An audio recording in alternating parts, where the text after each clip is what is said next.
ओम नमस्ते। ओम नमस्ते। मंगलमय मंगलकरण वीतरागयिका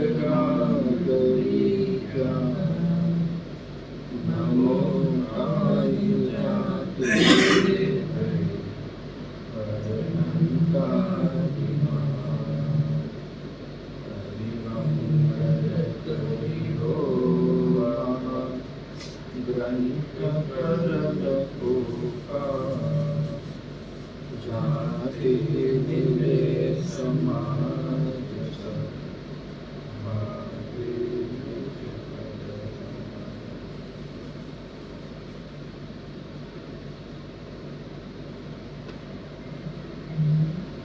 पंचवटी विषय में हमारी चर्चा चल रही है।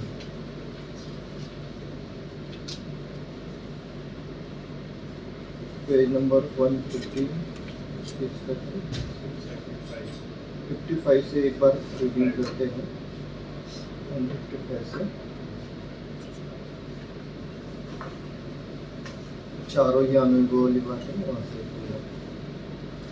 चारों ही अनुयोगों के अभ्यास द्वारा अपनी मान्यता एवं आचरण की विपरीतता दूर करके वितरागता प्राप्त करना ही हमारा आद्य कर्तव्य है।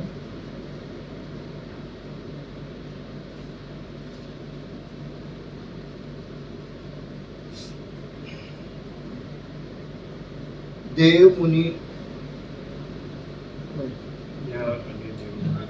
चारों ही अनुयोगों के अभ्यास द्वारा अपनी मान्यता एवं आचरण की विपरीतता दूर करके वितरागता प्राप्त करना ही अपना आद्य कर्तव्य है। 155 बच्चे चारों ही अनुयोग। यहाँ अन्य जीवों के दोष दिखाना अपना प्रयोजन नहीं है, परंतु अपनी मान्यता सुधारने का प्रयोजन है। अन्य जीवों के आचरण तथा उनकी मान्यताएं देख देखकर स्वयं कषयी होना योग्य नहीं है। स्वाध्याय तथा तत्व ज्ञान का अभ्यास नहीं होने से मात्र आचरण सुधारने के उपदेश से मान्यताएं नहीं सुधरती। हमें दूसरों के नहीं, अपने आचार विचार एवं मान्यताओं का अवलोकन करके अपने दोषों का निराकरण स्वयं ही करना चाहिए। बेटियों, अनंत काल भटक कर हम आज मनुष्य पर्याय में आए हैं। इस मनुष्य भोग की दुर्लभता के बारे में हमने पूर्व में चर्चा की थी। अब तत्व जिज्ञासा, तत्व रुचि तो तुम्हें है ही, जिनेन्द्र कथित तत्व भी तुम्हें प्राप्त है। बस अब बारंबार उन्हीं तत्वों का विचार करते रहना। संयोगों को बदलने की रुचि छोड़ दो। सारे संयोग उनकी स्वयं की योग्यता से जैसे बनने बिगड़ने हैं वैसे होंगे। अपनी स्वयं की रुचि कायम रखो। छड़ला में कहा है, पर द्रव्य ने ते भिन्न आप में रुचि सम्यक तो भला है। बेटियों, अनादिकाल से यह जीव संयोगों में, शरीर में, रागादि में ही रचा बचा है।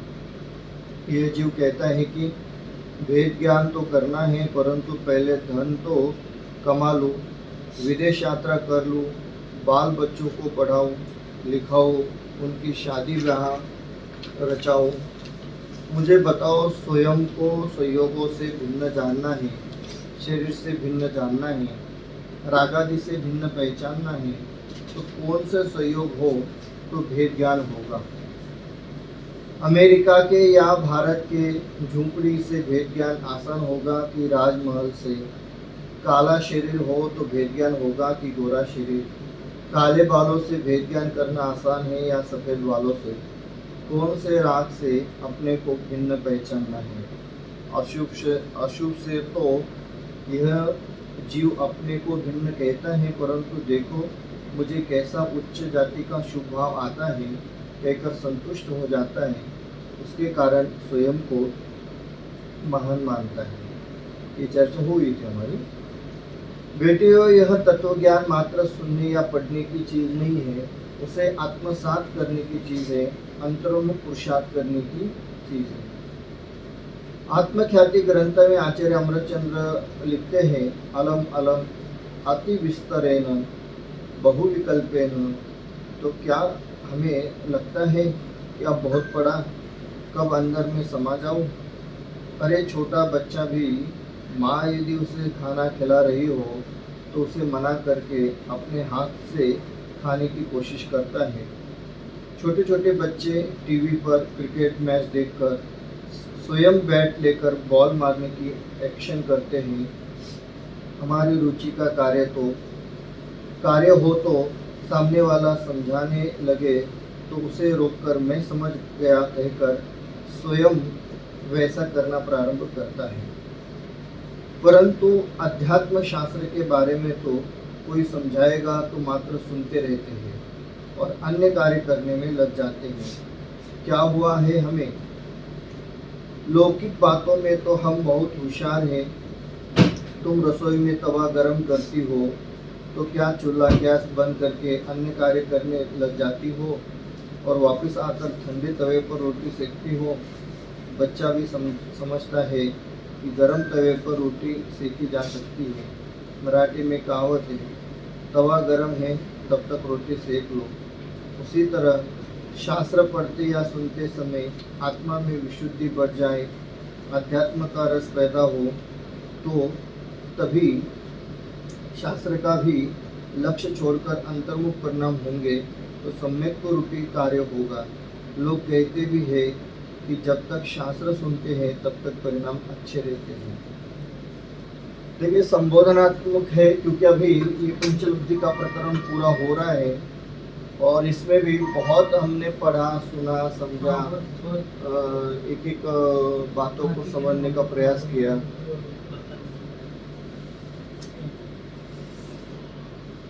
उसमें भी क्या हुआ मुख्य रूप से कि पांचों लब्धियों को समझने समझने में बहुत बारीकाई से समझा है।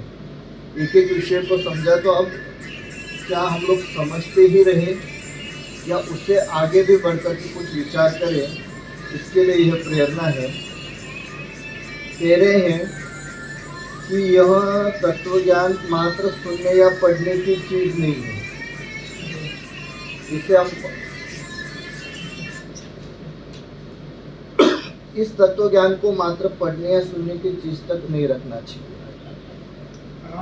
काफी बार क्या होता है कि हम लोग पढ़ते रहते हैं, सुनते रहते हैं और पढ़ने सुनने में जो आत्मानुभूति है वो गौण हो जाती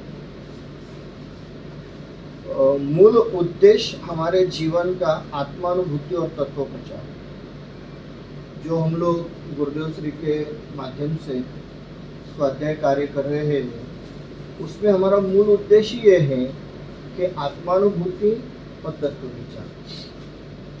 सब जगह आपको यह स्लोगन पाया जाएगा कि भाई करने योग्य क्या है, तो कहते हैं आत्मानुभूति तत्व विचार।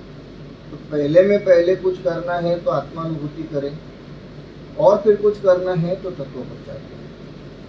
अब हो क्या रहा है, हम लोग आत्मानुभूति को भूल गए और तत्व प्रचार में लगे।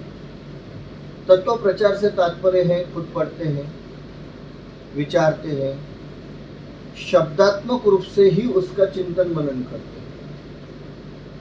कुछ अधिक समझ में आने लग गया या थोड़ा बहुत विषय समझ में आया तो फिर समझाने लग जाते हैं और समझने में समझाने में इतने उलझ जाते हैं कि अनुभव को भूल जाते हैं। इसलिए कह रहे हैं कि यह तत्वज्ञान मात्र पढ़ने या सुनने की चीज़ नहीं है, उसे आत्मसात करने की चीज़ है, अंतर्मुख पुरुषार्थ करने की चीज़ है। हाँ हाँ बिल्कुल बराबर। जो भी तत्व हमने सुना है, समझा है, उसका बारंबार घोलन होना चाहिए। बिना घोलन हुए, बिना श्रद्धान हुए वो तत्व हमें समझ में आने वाला है। और श्रद्धा ही नहीं है तो फिर कितना भी तत्व समझो उससे कोई लाभ होना नहीं। सो इसके लिए पहले हमें तत्व का श्रद्धान होना बहुत जरूरी। सो कह रहे हैं कि पहले तत्व का श्रद्धान हो, उसे आत्मसात करें आचार्य अमृतचंद्र देव आत्मख्याति टीका में लिखते हैं, इस समयसार ग्रंथ की टीका है आत्मख्याति। सो उस आत्मख्याति में लिखते हैं कि अलम अलम विस्तरेण बहु विकल्पेन। बहुत सुंदर श्लोक है उनका ये। तेरे बहुत हुआ विस्तार, कितनी चर्चा कर। क्यों?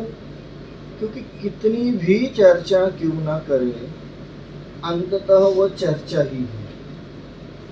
और चर्चा जब तक चर्या में परिवर्तित नहीं होती तब तक चर्चा निरर्थक है। चर्या मतलब आचरण, अनुभव। जब तक वो तत्व की चर्चा अनुभव में परिवर्तित नहीं होती है तब तक वो चर्चा व्यर्थ है। इसलिए क्या कहते हैं कि अलम अलम अति विस्तरेण बहुविकल्पेन। तो क्या हमें लगता है कि अब बहुत पढ़ा, कब अंदर में समा जाऊं? लेकिन पढ़ने में भी क्या हो रहा है, प्रथमान्योग पढ़ रहते हैं, कभी कर्णान्योग, कभी चरणान्योग, कभी द्रव्यान्योग। पढ़ना गलत नहीं है, क्योंकि नहीं पढ़ेंगे तो फिर तो कुछ नहीं कर पाएंगे। तो पढ़ना जरूरी है, पर पढ़ते समय अनुभव की मुख्यता से पढ़ना जरूरी है। बहुत बार क्या हो रहा है, या तो समझाने के लिए ही पढ़ना बहुत ज्यादा हो रहा है, या फिर समझने की दृष्टि तो है, पर क्या समझना चाहते हैं? शब्दों के अर्थ, शब्दों का जो भाव है, अनुभव है, उस तक नहीं जा रहे। अधिक से अधिक क्या होगा कि कोई संस्कृत में, प्राकृत में टीकाएं लिखी है, गाथाएं लिखी है, तो उनका अधिक अधिक अर्थ, और वो सारा अर्थ शब्दात्मक।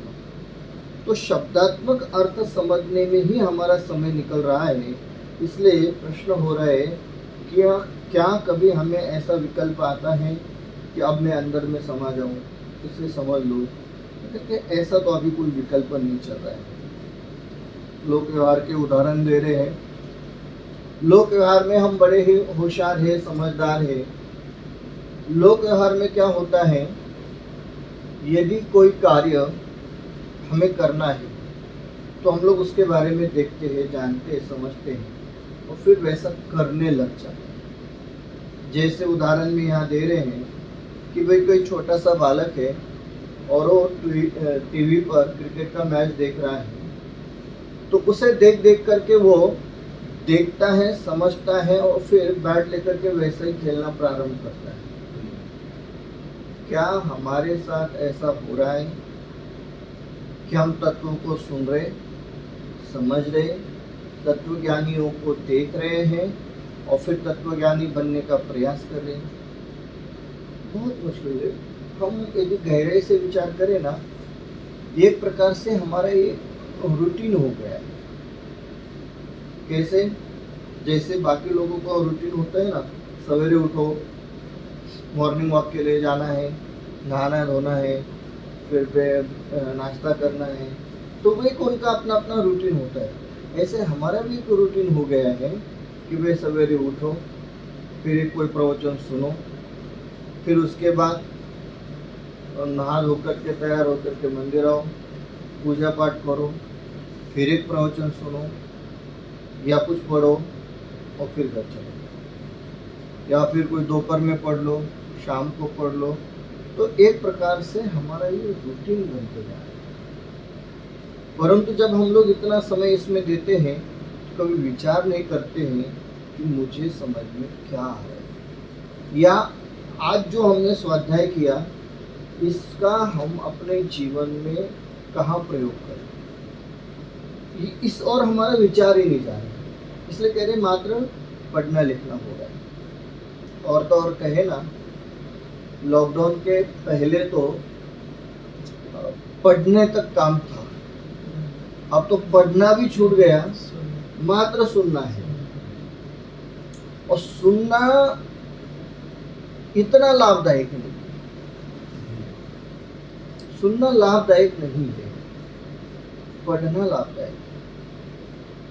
स्वाध्याय के 5 अंगों में पढ़ना है, सुनना कहीं नहीं है।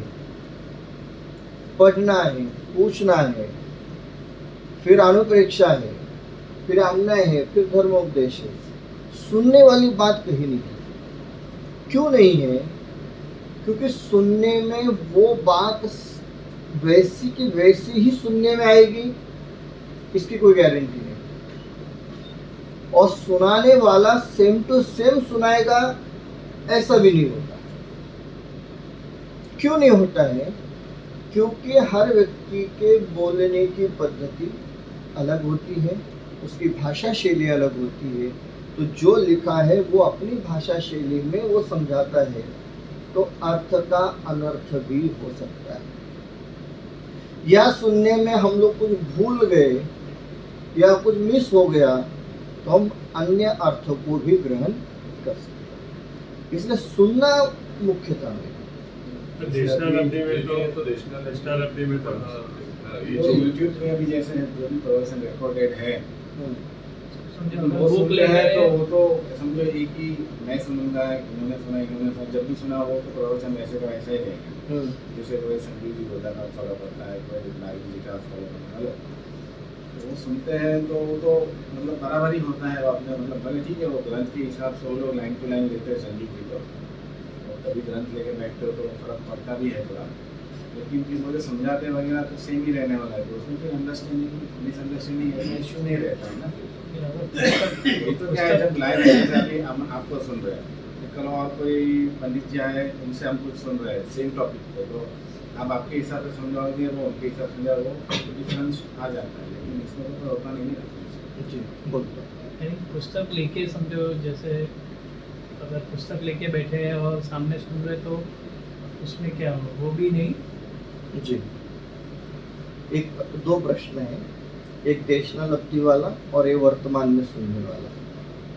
देशनल अवधि की जो बात है, या तो साक्षात तीर्थंकरों के सम्मोचरण में जब हम लोग सुन रहे हैं, तो वहाँ अर्थ का अनर्थ ग्रहण करने का कोई कारण ही नहीं बनता है, क्योंकि हमारे ज्ञान का उगार और केवल ज्ञानी का ज्ञान इतना स्पष्ट होता है कि सही अर्थ ही समझ में आता है। सो इसलिए देशनल अवधि वहाँ की। रही बात दूसरी देशनल अवधि, साक्षात समोशरण को छोड़ करके मुनियों के द्वारा जो देशनल अवधि प्राप्त होगी या ज्ञानियों के द्वारा जो देशनल अवधि प्राप्त होगी, तो वो देशनल अवधि निमित्त मात्र है।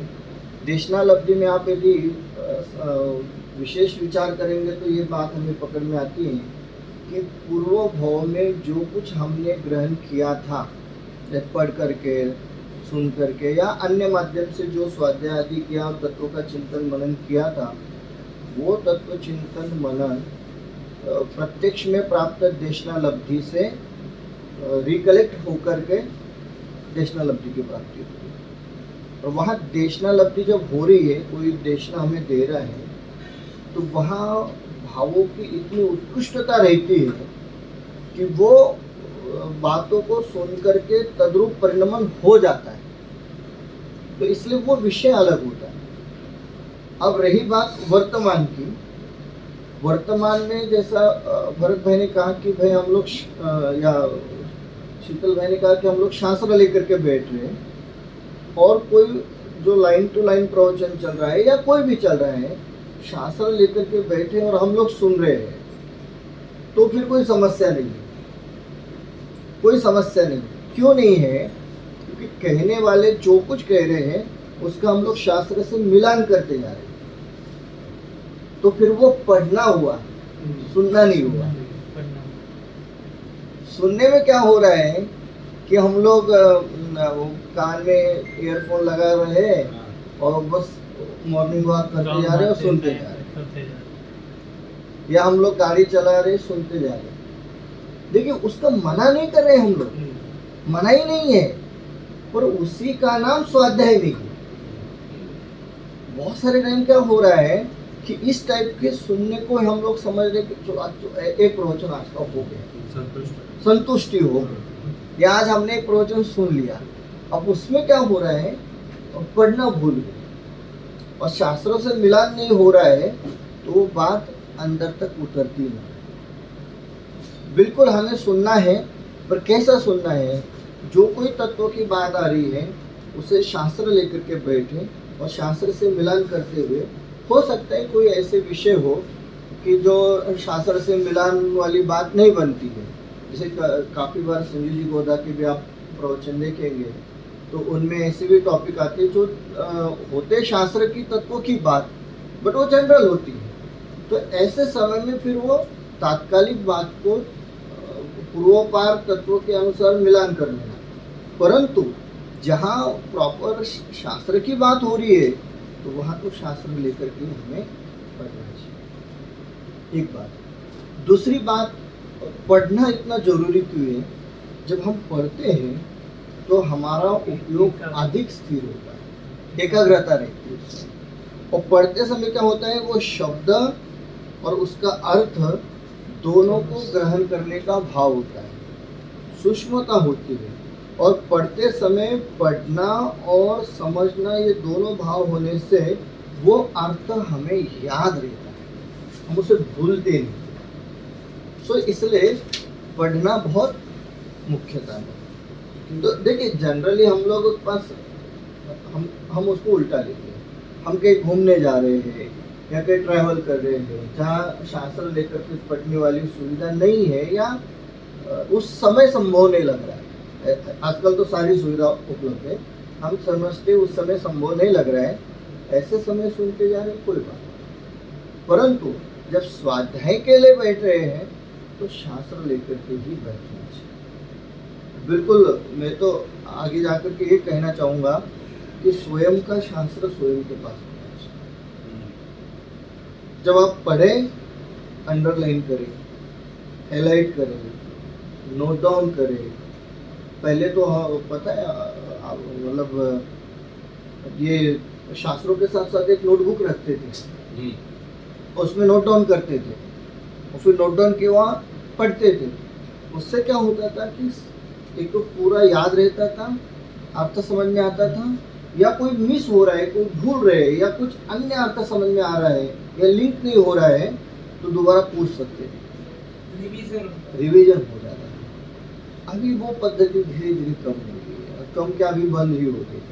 तो इसलिए इन अर्थों को समझने में बड़ी समस्या है। और सिंपलता में कहे ना, ये जो स्कूल में पढ़ते हैं, कॉलेज में पढ़ते हैं, तो वहाँ कैसे पढ़ाई होती है? टेक्स्ट बुक से पढ़ो, फिर नोट बनाओ, फिर नोट को रिवाइज करो और रिवाइज करके फिर एग्ज़ाम दो, तो फिर वो भूलते नहीं है। और साइंस आदि ऐसा विषय रहा, मैथ साइंस, तो प्रैक्टिकल करते रहो तो फिर कभी नहीं भूलेंगे। यदि उस पद्धति से हम लोग इस शास्त्र को पढ़े, सुने, समझे तो निश्चित रूप से अनुभूति तक पहुँचेंगे। अन्यथा फिर वो खाली पढ़ना, लिखना, सुनना ही रहेगा और फिर ऐसा पढ़ना सुनना विशेष कार्यकारी नहीं होगा। सतपथ प्रश्न मंच ऐसे ही चल रहा है। हाँ बिल्कुल, अभी जो ये बहुत अच्छे कंसेप्ट आया है सतपथ प्रश्न मंच का, और विद्वत परिषद की ओर से तत्वार्थ सूत्र का पूरे साल भर स्वाध्याय कराया जा रहा है। बहुत अच्छा कंसेप्ट है।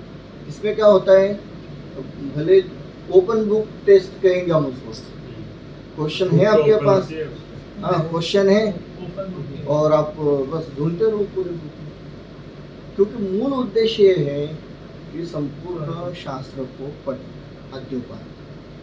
सो वो बहुत अच्छी बात है। कहने का अभिप्राय ये है कि पढ़ने सुनने से आगे बढ़ करके अनुभव तक हमें पहुँचना। पंडित जी, हम क्लास में थोड़ा एक्सपेरिमेंट कर सकते हैं कि जब भी हम क्लास करें, क्लास के 5-7 मिनट में तो चिंतन का एक प्रैक्टिकल करें, क्योंकि हम लोग खुद करने जाते हैं तो हो नहीं पा रहा है शायद, क्योंकि वो तो इंडिविजुअल करने की चीज़ है। और एक आप सोचिएगा, मतलब अगर कर सकते हैं, जस्ट उसका एक माइंड में जो होता है, अगर आप बोलेंगे जोर से, भले हम भी कोशिश करेंगे वही सोचने का, जरूर कुछ विचार करके इस बारे में। नहीं वही आप बोलिए जोर से, भले हमको चिंतन करना चाहिए, पहले हम सुन के शुरू करते हैं तो एक धीरे धीरे उसकी प्रैक्टिस आ जाएगी, वरना वो नहीं हो रहा है। भावना योग चाहिए। बराबर, कुछ विचार करते हैं कैसे हो सकते हैं। कुशल का शंका रहती है, वो भी करनी चाहिए। बराबर, ये तो जनरली ड्यूरिंग द क्लास भी हाँ, डिस्कस है discussion जाए થઈ वांधो જાય. નથી हम्म, પણ चिंतन नहीं हो रहा है यानी थोड़ा सा वो बरोबर. मेडिटेशन, क्योंकि वो एक मेडिटेशन अभी इतना माइंड में इतना जुलूस होता है ना, तो बराबर. पहले इतने सारे विचार चल रहे हैं, उसमें फिर वो चिंतन मनन नहीं हो रहा है, पर होना चाहिए. कुछ प्रयास करते हैं उसके बारे में भी. एक और एक पॉइंट है कि हम लोग ने सारे जैसे वैसे थोड़ा स्टार्ट तो करिए, हम्म, जिसने स्टार्ट तो करें, कुछ अंश तक 100% तो नहीं जा सकते ऐसा जो ग्रंथ किए उनके ऊपर ही हम लोग कोई एक शॉर्ट में समरी सेक्शन लेंगे और फिर उसके बाद कुछ छोटा सा तो प्रैक्टिकल के भाई आप थोड़ा पढ़ के आओ ये सेक्शन के ऊपर, इसके ऊपर हम लोग चर्चा करेंगे या कुछ इंटरेक्शन करेंगे जिससे आपको वो एक बार आपने कर लिया तो आपके दिमाग में परमानेंट हो जाएगा. जैसे अभी मेरे दादाजी को 6 डाला सिर्फ ऐसे पता नहीं थी कि हर एक डाला क्या है, लेकिन वो इंटरेक्ट मीन्स ये इसके साथ उसको रिलेट कर पाते थे, वो रिलेशन नहीं सेट किया. मीन्स माइंड में हम लोग सिक्वेंशली जा रहे हैं, लेकिन हम लोग पजल है वो ओपन पजल वो पूरा फिट नहीं हो रहा क्योंकि हर एक चीज तो कनेक्टेड है, ऐसा नहीं कनेक्टेड नहीं है, लेकिन कनेक्ट 100% नहीं हो पाता. बराबर. बहुत अच्छी बात आप लोग विचार कर रहे हैं. इसी से जुड़ी हुई एक बात मैं आपको कहना चाहूँगा. टोटमस महाराज से जो प्रशिक्षण शिविर चलते हैं, प्रशिक्षण शिविर अभी जो चल रहा है ललितपुर में, उसमें पहले क्या होता था, ये प्रशिक्षण शिविर है क्या एग्जैक्टली, बाल बोध से लेकर के तत्वज्ञान पाठमाला तक जो हमारी बुक्स हैं उनको कैसे पढ़ाया जाए, इसकी वो ट्रेनिंग है. तो ये ट्रेनिंग होती थी बीएड के जो सिस्टम है, बीएड कराया जाता है उस हिसाब से वो होती थी. बट पिछले 4-5 साल से जो हमारी प्रशिक्षण पद्धति है उसको हमने चेंज किया है. और वो प्रशिक्षण पद्धति को इस प्रकार से चेंज किया, उसमें खाली जो थ्योरेटिकल नॉलेज है वो इम्पोर्टेंट नहीं है, प्रैक्टिकली नॉलेज इम्पोर्टेंट. और मैं आप लोगों को सबको कहूँगा कि आप इसमें ये जो क्लास चल रही है ऑनलाइन में, बालबोध का प्रशिक्षण अटेंड करके देखना किस शैली में वो हो रहा है. उसमें बहुत सारे क्वेश्चन आंसर या इस टाइप से है कि जो डेली रूटीन में, डेली लाइफ में 4 कषाय वाला पाठ पढ़ा, तो इस पाठ का मेरी डेली रूटीन में, लाइफ में क्या असर हुआ. तो डे टू डे लाइफ से जोड़ करके वो पद्धतियाँ अभी चल रही हैं. उसको आप जरूर चलता रहता है, शाम को भी रहेगा, अभी मॉर्निंग का तो हो गया रहेगा, शाम का एक सेक्शन आप जरूर अटेंड करते रहें. अब ग्रुप के ऊपर लिंक भेज मैं सेंड कर देता हूँ. ललितपुर में चल रहा है, यूट्यूब में बहुत भी आ रहा है, यूट्यूब पर आ रहा है, है ना? हाँ, ptst.com पर आ रहा है. बहुत अच्छा आ रहा है कि वो एक चेंज किया है और वो धीरे धीरे बदलाव होगा. और हम लोग भी कोशिश करेंगे कि जैसे हमारा एक टॉपिक हो जाता है, जैसे आज का टॉपिक हो गया, तो नेक्स्ट टाइम के लिए कुछ क्वेश्चन या कुछ विचार इस प्रकार से हम लोग रखेंगे कि जो पूरे 7 दिन में हमने हमारे जीवन में इस टॉपिक का क्या उपयोग किया, उसके बारे में कुछ सोचना, विचारना, और फिर नेक्स्ट क्लास में हम लोग उसके बारे में चर्चा करेंगे, कुछ पूछेंगे भी और कुछ अपनी ओर से भी उस बात को रखेंगे. तो क्या होगा, ये रूटीन में चलता रहेगा. फिर आगे बढ़ते हैं. कहते हैं परंतु अध्यात्म शास्त्र के बारे में तो कोई समझाएगा तो मात्र सुनते रहते हैं और अन्य कार्य करने में लग जाते हैं. क्या हुआ है हमें? ये बात बिल्कुल सही है. ये क्या हो रहा है कि हम लोग प्रवचन शुरू कर देते हैं और फिर दूसरे कार्य करने में लग जाते हैं. 156 पर कह रहे कि हम लोग बहुत सारे टाइम ऐसा होता है कि प्रवचन शुरू कर दिया और हम दूसरे कार्य में लग गए और हमें ऐसा लग रहा है कि हम सुन भी रहे हैं और काम भी हो रहा है. देखिए, इस बात की छूट मिल सकती है कि हम लोग प्रवचन शुरू करें और फिर दूसरा काम करें, और वो कब, जब हम अच्छे से पहले स्वाध्याय कर चुके हो तब। ऐसा नहीं है कि हमें प्रतिदिन स्वाध्याय करना है तो एक काम करते ड्राइंग करते करते हम प्रवचन शुरू कर दें, वो नहीं। आप पहले से सब करके आए हैं, 1 घंटा अच्छे से स्वाध्याय करके आए हैं और फिर 1 घंटा ट्रैवल करना ही है, तो फिर यहाँ वहाँ की गप्पे लगाने से अच्छा प्रवचन सुने, वो ठीक है, वो ठीक है। पर चलो ना, अभी क्या करना है, एक डेली एक प्रवचन सुनना ही है तो हम लोग ट्रैवल करते समय सुन लेंगे, वो नहीं चले। वो एडिशनल यदि कर रहे हैं, घर में हम ये कहेंगे कि प्रतिदिन सवेरे शाम को या सवेरे प्रतिदिन स्वाध्याय होता है, बिल्कुल रूटीन से स्वाध्याय हो रहा है, और फिर आप भोजन करने बैठे और फिर कोई प्रवचन लगा दिया तो प्रवचन सुनते सुनते भोजन कर रहे हैं, वो ठीक है। क्यों? क्योंकि आप प्रतिदिन स्वाध्याय कर रहे हैं, तो आपका नियमित रूप से स्वाध्याय चल रहा है, और यहाँ वहाँ की गप्पे लगाने से अच्छे स्वाध्याय का कुछ सुनते हैं तो ठीक है। पर हम लोग विचार करें, भोजन के बाद तो बड़े गप्पे लगाएंगे, यहाँ वहाँ की दुनिया भर के टीवी देखेंगे, ये सब करेंगे, और भोजन के समय फिर ये प्रवचन सुनेंगे, वो करा। ठीक है, इसलिए वो यहाँ जो लिख रहे हैं ना कि भाई हम तो प्रवचन आदि सुनने के लिए अध्यात्म दूसरे कार्य में लग जाते हैं। कोई समझाएगा तो मात्र सुनते हैं, सुनते हैं और फिर बाकी कार्यों में लग जाते हैं। ऐसा नहीं होगा, नहीं होना चाहिए। लौकिक बातों में तो हम बहुत होशियार है, तुम रसोई में तवा गरम करती हो तो क्या चूल्हा गैस बंद करके अन्य कार्य करने लग जाती हो, और वापस आकर ठंडे तवे पर रोटी सेकती हो। बच्चा भी समझता है कि गरम तवे पर रोटी सेकी जाती है। मराठी में कहावत है, तवा गरम है तब रोटी सेक लो। मतलब जैसा लोक व्यवहार में हम लोग नियम करते वैसे हमें करना चाहिए। उसी तरह शास्त्र पढ़ते या सुनते समय आत्मा में विशुद्धि बढ़ जाए, अध्यात्म का रस पैदा हो, तो तभी शास्त्र का भी लक्ष्य छोड़कर अंतर्मुख परिणाम होंगे, तो सम्यक रूपी कार्य होगा। लोग कहते भी है कि जब तक शास्त्र सुनते हैं तब तक परिणाम अच्छे रहते हैं। तो कह रहे हैं जब ये अच्छे परिणाम चल रहे उसी समय अंतर्मुख होने का प्रयास करना चाहिए। बिल्कुल अधिक से अधिक प्रयास करें कि कैसे हम अंतर्मुखी हो सके, तो वो हमें कार्य करना है। मात्र विशुद्धि अर्थात शुभ भाव रूप परिणामन करना हमारा प्रयोजन नहीं है, वह तो अनंत बार कर चुके हैं। शास्त्र पढ़ते समय या उसके पश्चात जब रस आए, अंदर से तीव्र रुचि लगे, अपने ज्ञान स्वभाव की अपूर्व महिमा आए, तो पढ़ना छोड़कर अंतर्मुख हो जाओ। ये शुभ भाव तो हमने बहुत बार कर ली है, पर ऐसे पढ़ना आदि तो बहुत बार हो चुका है।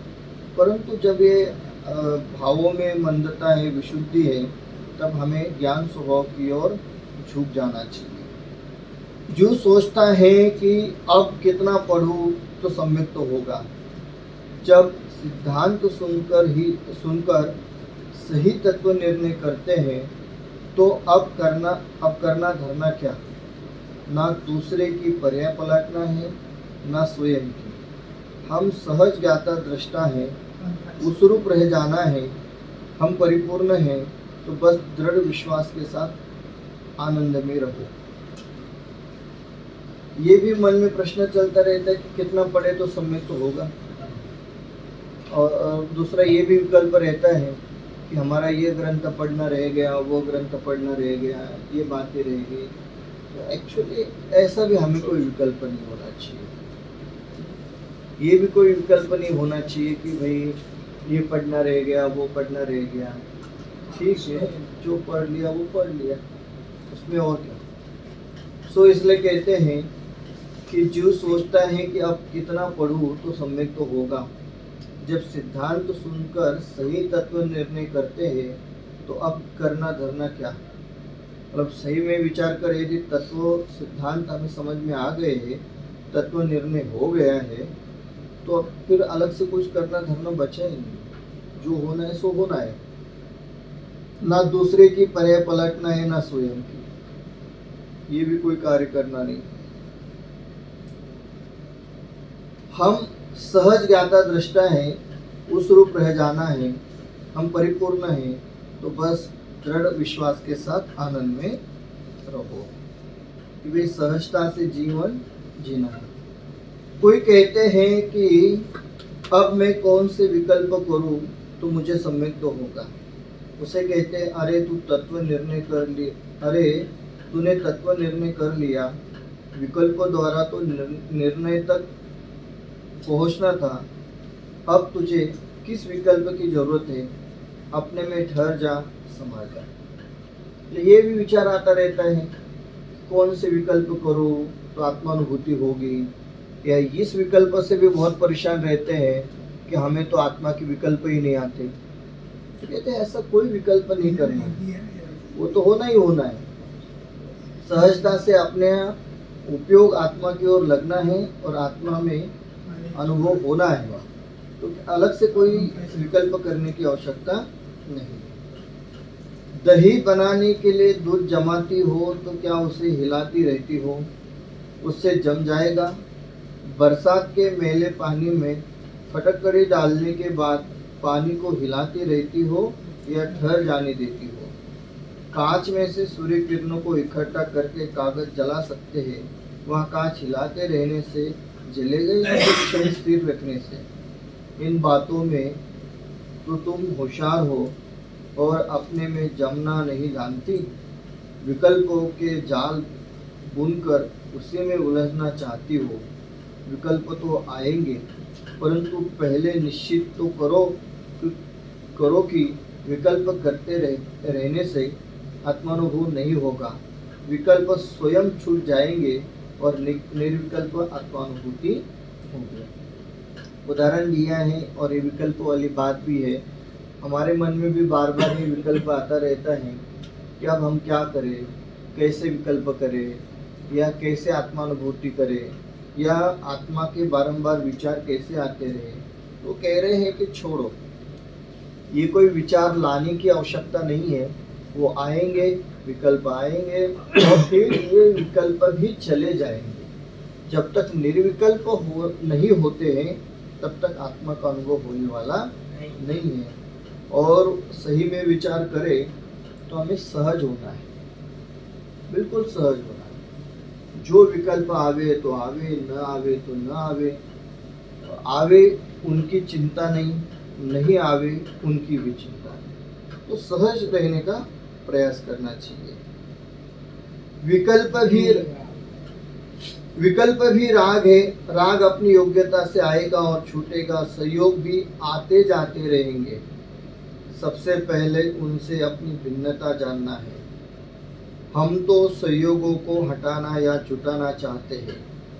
हम देवलाली में शिविर में आते हैं, यहाँ का वातावरण देखकर प्रसन्न होते हैं, तो मन में पहला विचार आता है कि मैं भी यहाँ एक बंगला या फ्लैट ले लूँ। परंतु यहाँ के भगवान का दर्शन करके क्या कभी सोचते हैं कि मैं भी भगवान बन जाऊँ? ये बहुत बड़ी बात है।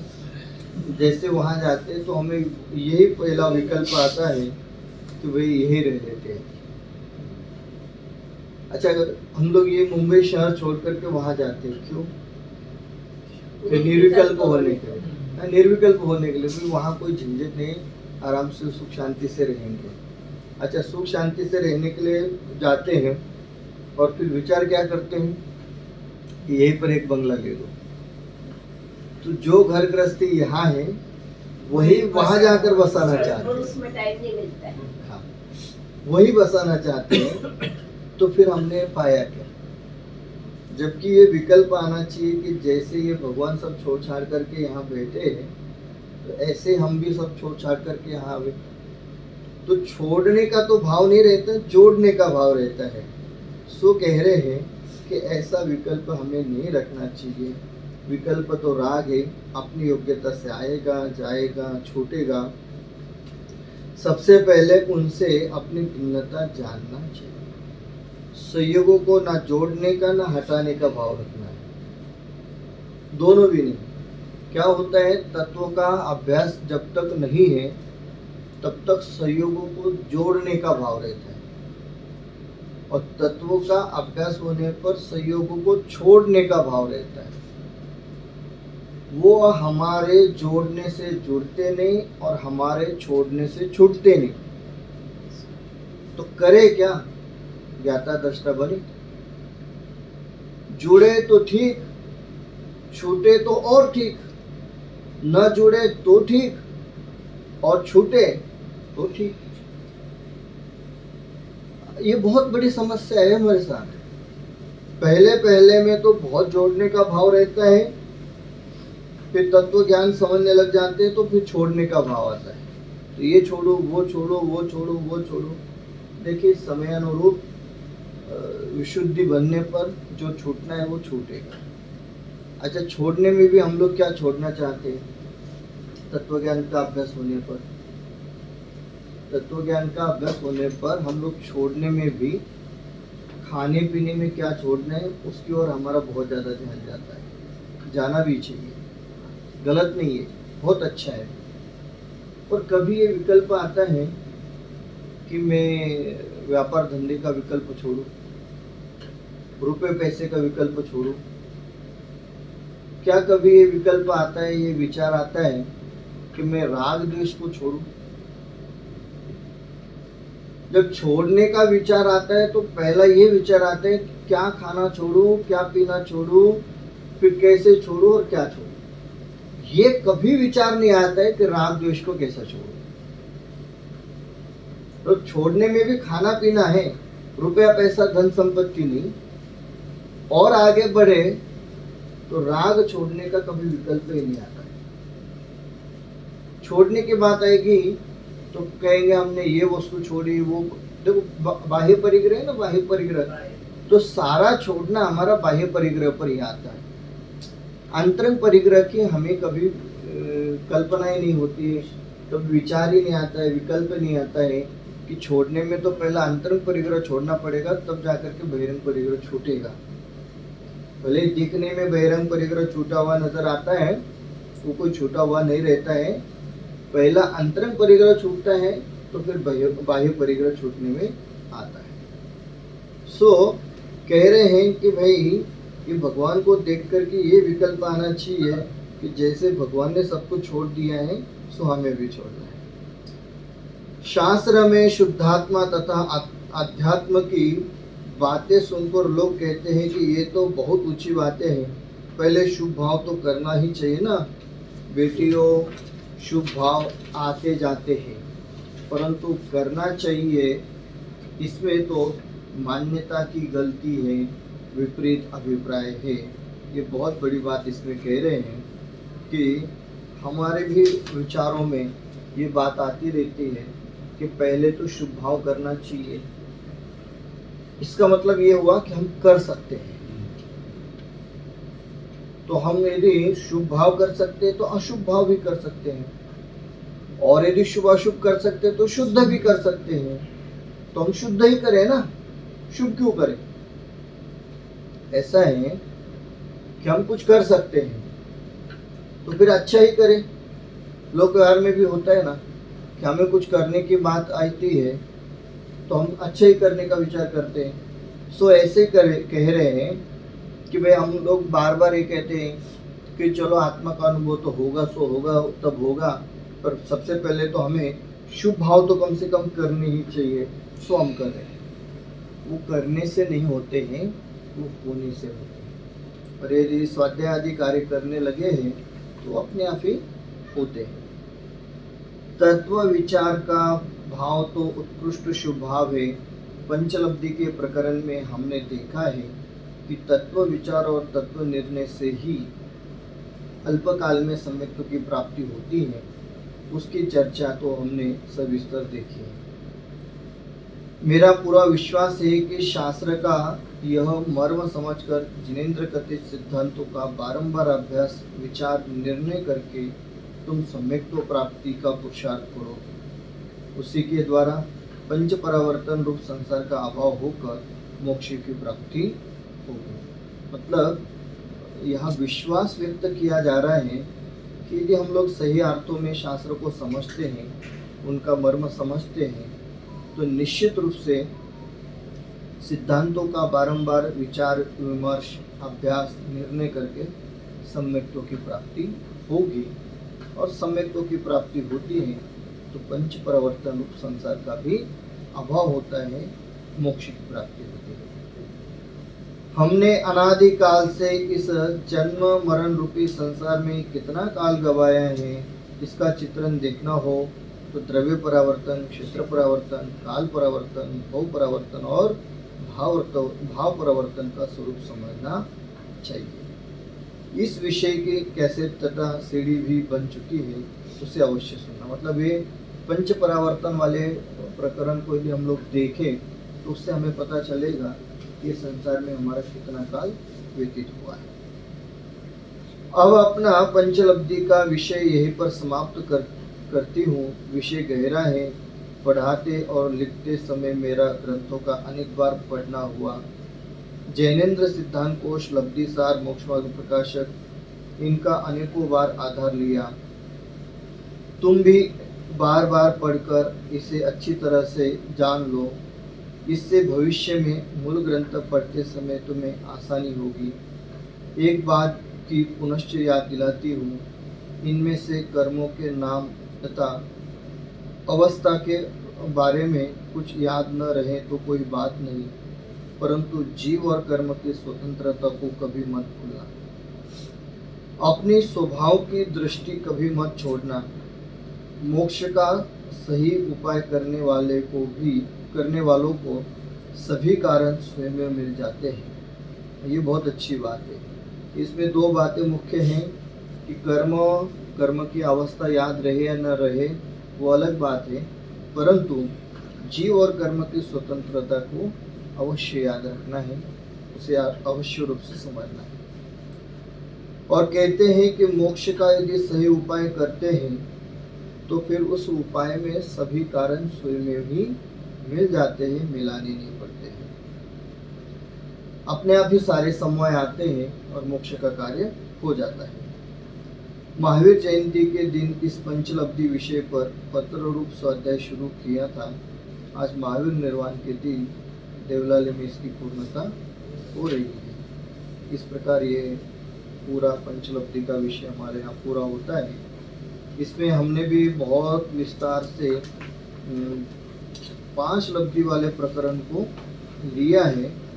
हाँ, ये बात जरूर है कि इस शास्त्र में से कर्म की मूल प्रकृति, कर्म की उत्तर प्रकृति, कर्म उत्तर प्रकृति भाग 2, कर्म संबंधी कुछ पारिभाषिक शब्द, प्रथमोक्षम सम्यक्त्व पात्रता, इन विषयों को हमने थोड़ा कम लिया है। पहले तो 3-4 विषय को तो लिया ही नहीं, एक कर्म संबंधी कुछ पारिभाषिक शब्दों को अवश्य लिया है और प्रथमोक्षम सम्यक्त्व की पात्रता वाले विषय को थोड़ा बहुत लिया है।